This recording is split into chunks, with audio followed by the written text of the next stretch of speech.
Okay, thank you, everyone. I think that over the past week and a half, we have been hearing this term, community participation, as well as collaboration a lot, right? That we keep hearing that over and over again about how important that is. And I think that most of us probably have a good sense of what that means. But I'm just going to talk a little bit about some basic principles and concepts behind what have been come to be called participatory approaches. You know, what do we really mean by this term participate, or these terms, participation and collaboration? Why is it important, or what are the benefits of greater community participation in our work, and how do we make our work participatory and collaborative?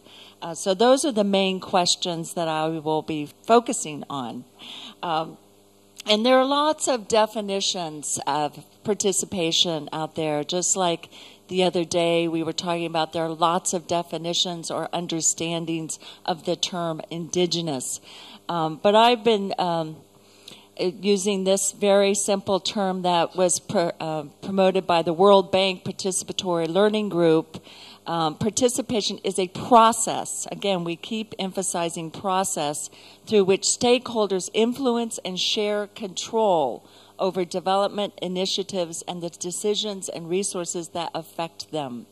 That's very basic, but I think it says a lot in terms of what we're trying to mean here. And the photograph is from the Dayak Ikat weaving cooperative that Novi has worked on for several years, and I just use it as a good example of participation in a community development initiative that's been very successful because it has involved the stakeholders from the very beginning in the decision making and the control over that project. So it's been very bottom up. Okay, so I first became interested in participatory approaches when I was actually doing my field work in Central Kalimantan, Indonesia, studying museum development that was very much controlled by the government, very centralized.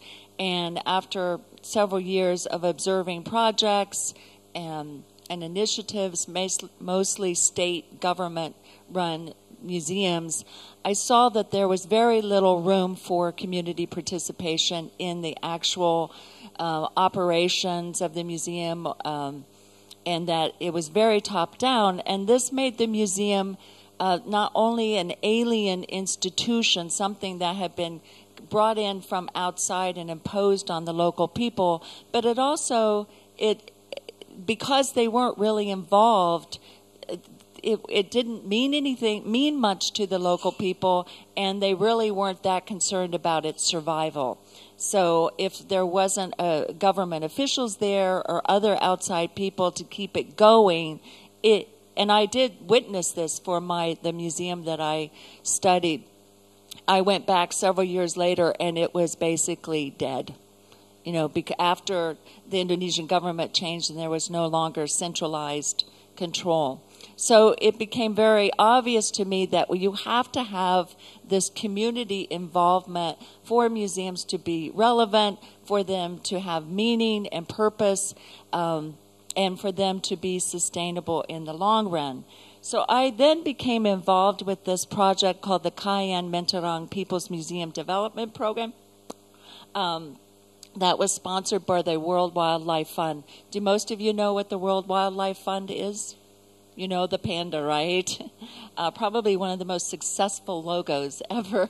And it was basically a culture and nature conservation project to bring together what Peter was talking about the other day, this idea that if we want to preserve the natural environment, we also have to take care of or consider the culture of the people who have been living in that area, in this case, a tract of an area of rainforest in Borneo.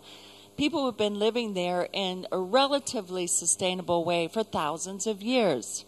So you have to work with the culture, find out their methods, their knowledge, indigenous knowledge about how to take care of the forest and how to bring that culture and nature together, which had been very much divided in the environmental world, environmental movement world, I mean, among conservation biologists, that people are not part of nature, and that projects, environmental projects, so often worked not with local people, but against them, and seeing that that culture was an obstacle to their work. Just like in international development projects, culture was until relatively recently, 20 years ago, seen as an obstacle. Local culture was something that you had to overcome. So my job with the WWF project was to go around to all these really remote villages in East Kalimantan and talk to people about setting up local conservation and cultural and nature centers in villages, very community-based. But of course, when I went into these villages, I knew I could not use the word museum because they would have no idea what I was talking about. So that's when I started to look for local concepts or local structures that would be similar to the purposes and functions of the museum. And last week I showed you photographs of the Lumbung Desa, the rice barn. And from there, building on that, because that was something that people could understand. And in talking about the creation of these centers, they said, oh, well, now individual families have their own rice barns, but in the past, we had one for the whole village. So in this one particular case, the Lumbung Desa, the village rice barn model, became their model for a museum. So again, it's that whole idea of building on what's there and trying to make something that's an outsider concept fit the local environment. So I became very interested in coming from a background in international studies, international development work, how I could take concepts and approaches that had been developed in the field of international development and apply them to museum work, especially what are called participatory approaches and ideas like appropriate technology.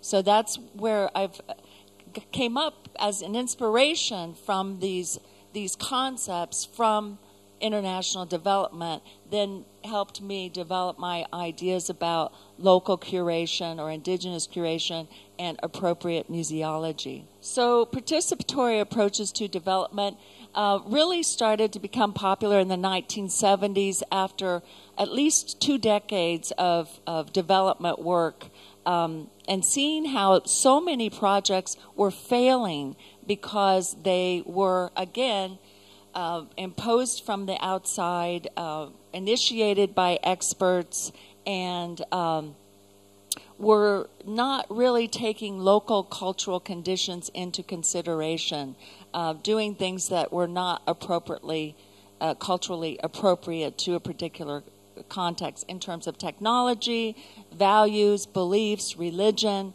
So people started to say, wait a minute, what are we doing here? And starting to think about how cultural factors seriously influence whether or not development projects in agriculture, in healthcare, in education succeed or fail. And they often failed because local culture was not taken into consideration.